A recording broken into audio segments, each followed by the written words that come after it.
Here's the thing. Okay, let me put on my tinfoil hat. There actually was a lot of really weird shit. I'm not okay. Let me get into this really quickly, and then I'll answer your second question. There really was a lot of weird shit that happened immediately after 9/11. There really was, and it kind of gets overlooked because 9/11 in and of itself gets really overlooked, and it was reported in the news at the time. There was a lot of weird shit that happened right afterward, but it was like the fact that 3,000 people are fucking dead. 3,000 people have been basically mulched in a building collapse caused by a terrorist attack.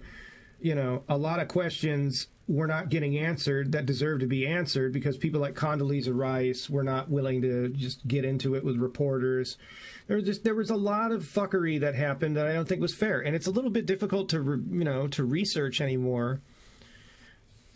I don't mean that it was reported in the news. That's the problem. It wasn't reported in the news. It wasn't even really properly researched. There was just a lot of things that some reporters, and most of them not even from the United States, were actually bringing up, too. A lot of people in Congress, a lot of people that were handling the 9/11 Commission at the time, that they were just refusing to answer, that they were stonewalled. Like, why was there an enormous transfer of funds from Saudi holders in investments to Saudi banks the day before, Exactly. Zach's got it right there. Donald Rumsfeld himself said the week before the Pentagon lost $3 trillion, and we have no idea to this day where that went. There was a lot of weird shit that happened. Why is there only one tiny little piece of shit camera angle from when the plane hit the Pentagon? The FBI went around and actually took every piece of footage that they could find from any CCTV camera and everything that caught that coming in. They literally did do that. And that was all we got, was this tiny, grainy thing of just like 3 frames of it coming in, There were little things like that. Am I one of those people that think it's an inside job? I've lived in this country my whole life. I can tell you that I don't believe that. Because this government is too fucked up, and it's too lazy, and it's too discoordinated to be able to have pulled off something like that to that scale efficiently. Like, Watergate is the answer to all this shit, to quote Penn Jillette from their show Bullshit. They couldn't even cover up a break-in in a fucking waterfront lawyer's office, for God's sake. How could they pull off something at the scale of 9/11? So, no, I believe it was a legitimate terrorist attack. I believe also that the buildings collapsed, the big main towers, the way that they did, because anybody that had done construction contracting on that thing came out and said they cut so many fucking corners in the safety and maintenance of that building because it cost so much fucking money, both of them. There were a lot of real bad problems that needed to be addressed with the integrity, the integral strength of like the support and everything in that thing. Like, welders had done work on it. They were just told, do a patch job, get it the fuck out of here. We want it done fast. We don't want it done where it's going to cost us a shitload of money. The building was actually severely weakened from the original attack on it back in 1993. So, yeah. But anyway, to answer your second question, am I a conspiracy theorist?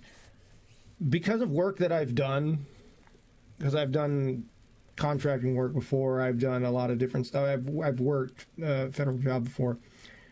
I've been around a lot of shit that imbues you with a certain knowledge of how things actually work in the world as opposed to how people think things work in the world, because that's two completely different things.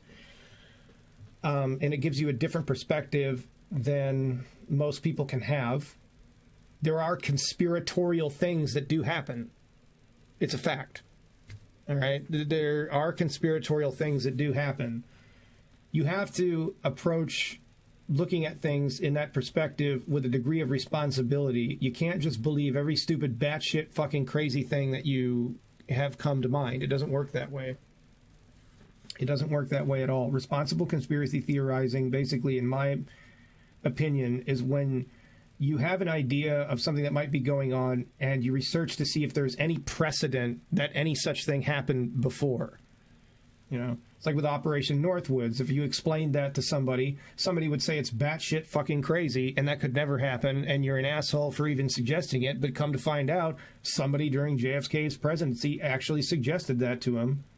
as a way to basically provoke a war with the Soviets. You know, if you explained like MK Ultra on its face to somebody, people would think it's nuts. You know, in my opinion, there's no such thing as transparent government. There isn't. There's no such thing as a transparent government. It's like when these people go up on Joe Rogan that have been guests, and even Lex Fridman, he's another podcaster. He's like he does like Joe Rogan style podcasts, but he's like a physicist and AI engineer. He's like one of these giga brain super geniuses who worked at like MIT and shit. He's also had some of these former, quote unquote, former CIA people. Hint, there's no such thing as a former CIA operative. You're either in the agency or you're not. That's literally how it works. And it's like whenever these people say that they have never done any kind of clandestine shit in the United States because it goes against their mission statement to do that, that's bullshit. We know that they have. You can't trust anything these people say. There's no such thing as transparent government. It will always do things. The only way it can function to service a society the way that the United States works is to do things above board. That's it. That's the end-all, be-all to it.